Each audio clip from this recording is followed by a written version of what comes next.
હાલો દોસ્તો, હું છું કનેશ ભુરિયા અને તમે બધા મજામાં તો હોય ને હંમેશા મજામાં જ રહેવાનું. અને બધા મારા કાકા બાબાના ભાઈઓને મારા દિલથી રામ રામ રામ રામ.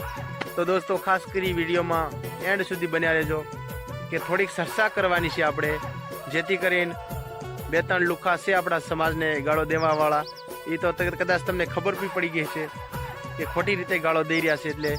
એટલે આજે ખાસ કરી મારે એ લોકોને સમજણ પાડવાની છે. સ્પેશિયલ એ લોકો માટે જ વિડીયો છે, તો એ લોકો પાસે શેર બી કરી દેજો કે દોસ્તો ખોટી રીતે આદિવાસી સમાજને બે ત્રણ લુખા છે ખોટી રીતે ગાળો દેવાવાળા, તો એમને હું એ જ કહેવા માંગુ છું કે 1000-5000 વર્ષ વાહે જઈ અને તમારા પૂર્વજોને પૂછજો, તમે જઈ અને જોજો તો તમને ધોતી લંગોટમાં જ જોવા મળશે. એ કોણ? તમારા બાપ આદિવાસી. તો તમને હું એ કહેવા માંગુ છું કેમ કે અન્ય જાતિ હમણાં માનવ જાતિમાં આપણી અનેકો જાતિ આવે છે, પણ જ્યારે ધરતીનું રસોઈ થયું ને ત્યારે આ ધરતીમાં વિકાસ થયો ને માનવ જાતિનો, ત્યારે ફક્ત આદિવાસી જ હતા અને આદિ અંતકાલ સુધી આદિવાસી રહેવાના પણ છે. સુધરી જજો અને ખોટી રીતે હવે વિડીયો બનાવી તમે ઇન્સ્ટાગ્રામ ને સોશિયલ મીડિયામાં મેલવાનો આદિવાસી સમાજને ગાળો દઈને રહેવા દીજો. અને આ બધી ખોપડામાં તમારામાં વાત ઘૂસતી હોય તો સમયસર માફી માંગી લેજો, તમને માફ પણ કરી દેશું. કેમ કે આદિવાસી બાપ હંમેશા બછડાઓને માફ કરી દેવા પડે, કેમ કે આ તો અન્ય પ્રજાતિ આદિવાસીની વિકાસ કરેલી છે જાતિ. કેમ કે જ્યારે ધરતીનું રસોઈ થયું ને ત્યારે આદિવાસી જ હતા અને આ બધી પબ્લિક છે ને એ બધા અમારા બછડા છે. બસ એ તો હું એ લોકોને કહેવા માંગુ છું.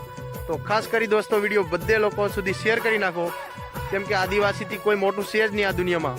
બધા લોકોને ખબર છે, તોય આપણી જાતિને નાની બનાવવા માંગે છે. અને આદિવાસીમાં હંમેશા પાવર છે, કેમ કે જંગલના રહેવાસી છે, અમે તો હવજો ભેલા રહેનારા છે, બરોબર. અસલી જંગલોમાંથી બિલોંગ કરી છે, બરોબર.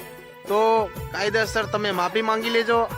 અને હવે હું કહેવા માંગુ છું આપણા આદિવાસી સમાજના લોકોને કે કોઈથી આપણે ડરવાનું નથી થતું અને કોઈથી હંમેશા ડરવાનું જ નહીં. કેમ કે યાર આખી ધરતીના માલિક આપણે આદિવાસી છીએ અને આપણાથી મોટું આ દુનિયામાં છે જ નહીં કોઈ. કેમ કે આ બધા લોકો આપણા બછડા છે, તો કોઈથી ડરવાનું નહીં અને ગમે એવાને કહી દેવાનું આદિવાસી છે આદિવાસી, સમજ્યા? અને બપકારીને કરિયાટીને ગમે એવાને કહી દેવાનું આદિવાસી છે આદિવાસી. જય જોહાર, જય આદિવાસી. અંધલી બિલ ખાવાલા